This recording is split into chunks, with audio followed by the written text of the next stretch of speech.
What was the Renaissance? The Renaissance was basically, the word Renaissance actually means rebirth. And what it was a renewed interest in the cultures of ancient Greece and Rome. It was a renewed interest in learning and the arts. And it was kind of a period of time in which there was a lot of emphasis on these things. So it was a major cultural shift during that time, away from kind of the Dark Ages, where the focus was mostly on religious things, on Christian themes and things like that, into more what we call humanism. And we'll talk about that more tomorrow, what humanism is. But it's more a focus on human achievement. So what was the Renaissance? It was a period of artistic... The one down there works. Pardon me? What was that, Deshaun? Oh no, Thomas Marshall. Oh, okay. You may want to mute yourself then. If you have a question, unmute yourself and then ask, okay? That's fine. But anyway, so what was the Renaissance? It was a period of cultural and artistic rebirth with a renewed interest in learning, arts, and also the ancient Greeks and Romans. That was basically a summary of what the Renaissance was. So how is it different from the medieval period? Well, in the video you saw that a little bit as well. And I think that really sums it up very well, some of the key differences that we find there from the medieval period. During the medieval period, like I said, probably the biggest thing is you had a real focus more on the religious side of things and less on like human achievements. And that was a big shift that happened with the arrival of the Renaissance. Let's see. All right. The other thing that we want to talk about was why did it start in Italy? Okay. In other words, what were the ingredients needed for the Renaissance to begin where it did? And it did spread eventually, but it started in Italy. And one of the reasons for that was because this is where ancient Rome was. That's where Rome is in Italy. Okay, so they actually had evidence of Roman civilization right in front of them. They had the Colosseum. They had some of the other leftover Roman structures from that period. So they were right there where it was happening. It was easy for them to study it because it was right there available to them. Also, you had a lot of money. And in order for arts to flourish, you need to have people who can afford it. Art is considered a luxury, right? If you're just trying to eat, you're not interested in paintings or sculptures or things like that. But when you're super wealthy and you have lots of extra money to spend, then you're kind of interested in, hey, how can I, what can I do with this money? I'd like to commission a beautiful painting of myself or my family, or I want to picture some Bible story or something like that. I want to have a church built, or I want to have a sculpture made. And so having money was really important. And the Italian cities have become very wealthy through trade. And so those people could afford to pay painters and architects and sculptors to produce works of arts. You also had more people living in cities. And it was a lot easier for people to work together. You had just more contact with other people. It was easier to learn from other people. I mean, there was no internet in those days. Travel was not easy. So in order to have a real exchange of ideas, you had to be around other people. So having a lot of people living in these Italian city-states made it easy for people to communicate, to learn from each other. It was easier for them to do business with one another, which of course led to more money, which led to more art. So that is those are some of the reasons why the Renaissance started in Italy. They had those necessary ingredients to make that possible. Okay, everybody with me so far? Yes. Okay, very good. Sorry, I didn't know. Yeah, somebody just got on. Nana just got on. Yeah, we haven't done the math minute yet, Nana. I was waiting for. Have you sent me yours, Nana? Okay. One thing I think may be happening is that the email is coming in. You guys are looking like at today's emails, but I'm sending them the night before. And so if you just look at for this morning, you're like, well, it didn't come, but you got to look further back. I may stop doing that. In fact, I probably will send the next one tomorrow morning because too many people are saying they can't find it.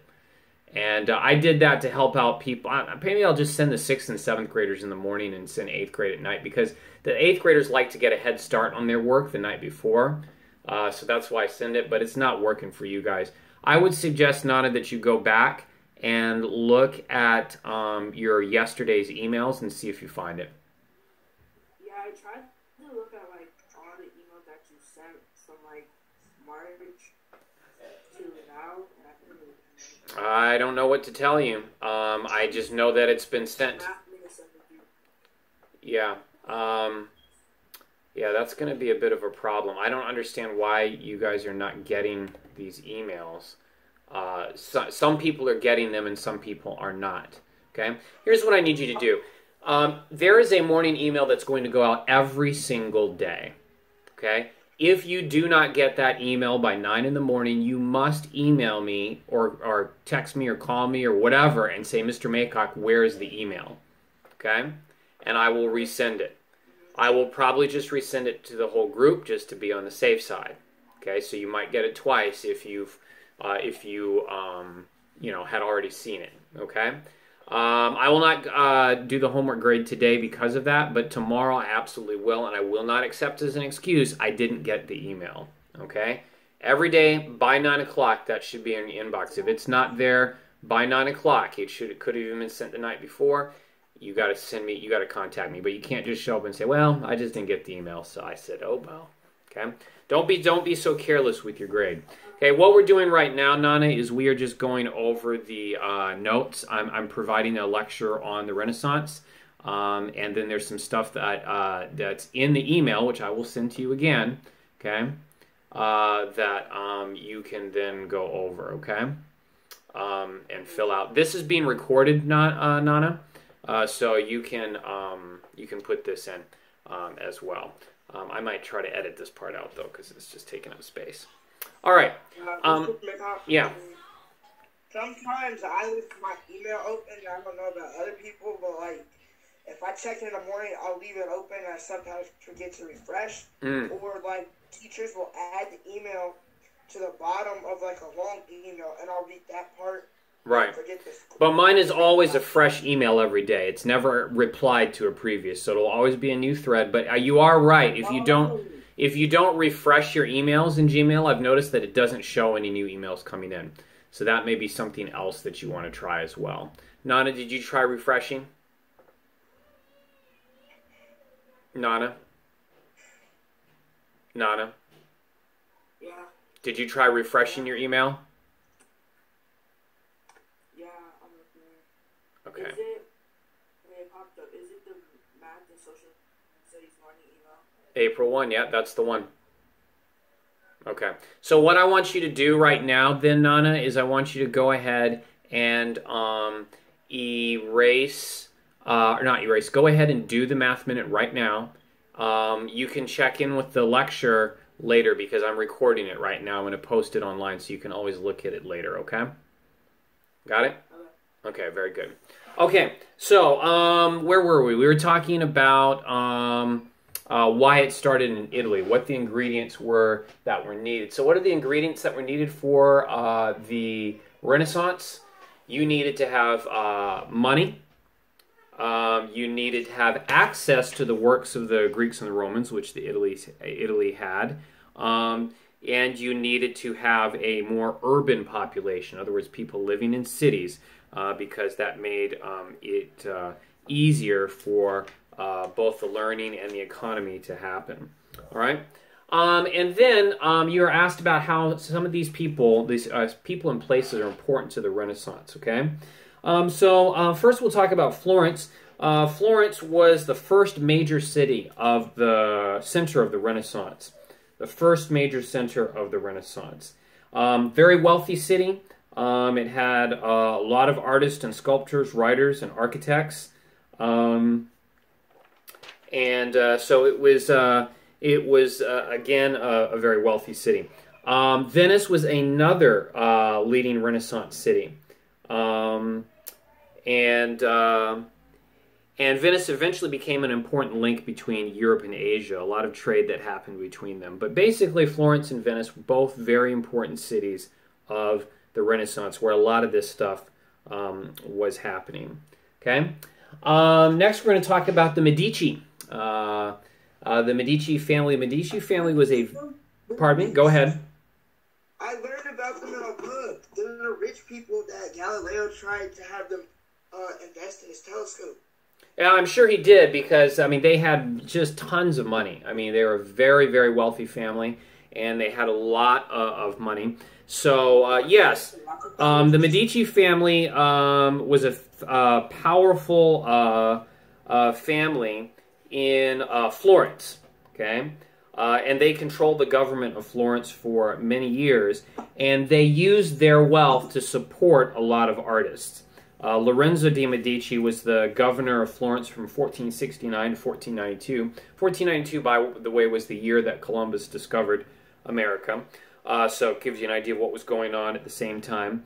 But he was very wealthy, and he used his wealth to support the arts. So the Medici family, very important, responsible for a lot of the art that happened because they paid for it. Okay.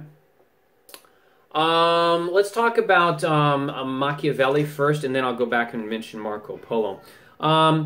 Machiavelli was a diplomat, also who lived in Florence, and he wrote a very famous book called The Prince, which was basically his thoughts on what it takes for a ruler to keep power.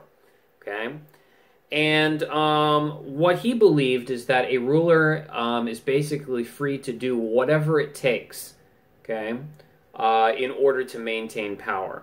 Even things that some people might consider immoral or wrong, you do what you have to do to maintain power. That was really the focus. That was his idea.